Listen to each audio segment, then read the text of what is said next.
लेना रानी गुप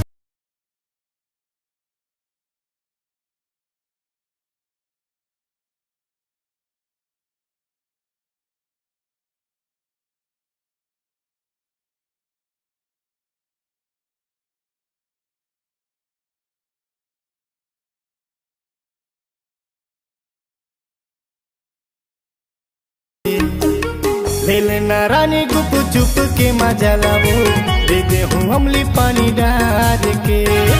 ले लेना रानी गुप चुप के मजा लाओ, बेचा था अमली पानी डाल के।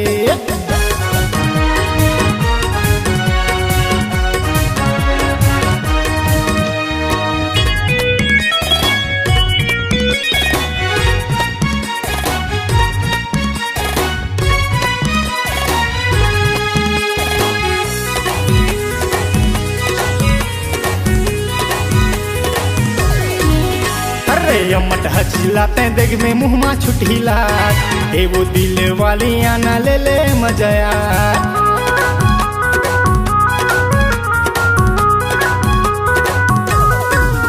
ये दे यमट हचिलाते देख में मुँह छुटिला, ए वो दिल वाली आना ले ले मजाया।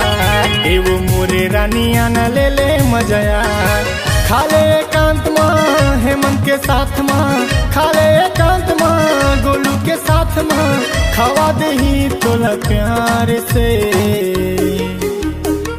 ले लेना रानी गुप चुप के मजा लाओ, दे दे हूँ अमली पानी डाल के। ले लेना भूरी गुप चुप के मजा लाओ, दे दे हूँ अमली पानी डाल के।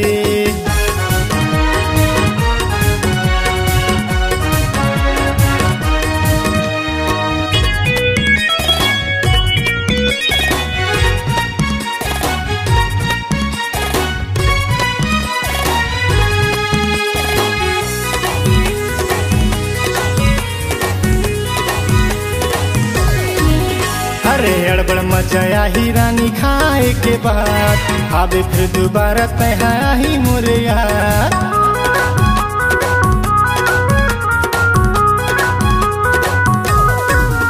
अरे अड़बड़ मचाया ही रानी खाए के बाद, आबे ते दोबारा मोला करे ले बेयार। हेमंत या दौलत करे ले बेयार।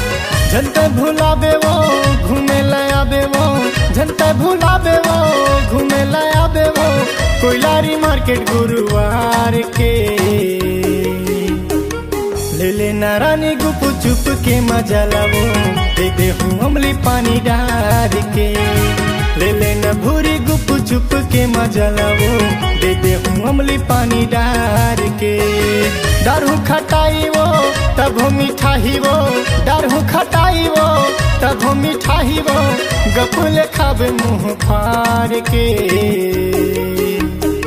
ले लेना रानी गुप चुप के मजा लाओ, दे दे हूँ अमली पानी डाल के। ले लेना रानी गुप चुप के मजा लाओ, बेचा था अमली पानी डाल के। ले लेना मोटी गुप चुप के मजा लाओ, बेचा था अमली पानी डाल के। ले लेना टूरी गुप चुप के मजा लाओ, बेचा था अमली पानी डाल के। खा लेना वो।